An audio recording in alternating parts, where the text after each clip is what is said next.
ফুরফুরে মেজাজে ফুলের রাজধানী যশোরের গদখালির ফুল চাষিরা। করোনা ও ঘূর্ণিঝড় আম্পানের দীর্ঘ ক্ষতির পর চলতি বছর ফুলের রেকর্ড দাম পেয়েছেন তারা। গোলাপ, জারবেরা, গ্লাডিওলাস, রজনীগন্ধা, চন্দ্রমল্লিকা, টিউলিপ, লিলিয়াম সহ ১৩ ধরনের ফুলই উৎসবে ২ থেকে ৩ গুণ বেশি দামে বিক্রি করতে পেরেছেন চাষিরা। এবার বছর খুব সুন্দর ফুল বেচা বিক্রি করছি।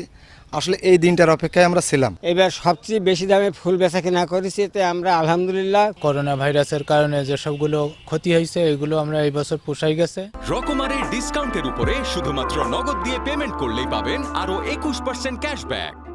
কেবল ফুল চাষিরাই নন, এবছর লাভবান গদখালি থেকে দেশের বিভিন্ন স্থানে ফুল পাঠানো ব্যবসায়ীরাও। আমি অন্তত ৭-৮টা জেলায় আমি ফুল পাঠাই। ২২ বছর জগতে আমার প্রথম ২৫ টাকা পর্যন্ত গোলাপ কিনেছি। চাষিরা এবছর ফুল চাষ করে অনেক লাভবান এবং আমরা ফুল দূরে পাঠাই, আমরাও অনেক লাভবান আছি। ফুল চাষী নেতার দাবি, বসন্ত ও ভালোবাসা দিবস ঘিরে প্রায় ২৫ কোটি টাকার ফুল বিক্রি করেছেন তারা। বসন্ত এবং ভালোবাসা দিবস উপলক্ষে প্রায় ২৫ কোটি টাকার ফুল বিক্রি হয়েছে এবং আগামী ২১শে ফেব্রুয়ারি উপলক্ষে আমাদের যে লক্ষ্যমাত্রা ছিল সেই লক্ষ্যমাত্রা পূরণ হবে বলে আশা করছি। কৃষি বিভাগের তথ্য মতে যশোরে প্রায় ১,৫০০ হেক্টর জমিতে ফুলের চাষ হয়েছে। আর এই ব্যবসার সাথে প্রত্যক্ষ ও পরোক্ষভাবে লক্ষাধিক লোক জড়িত।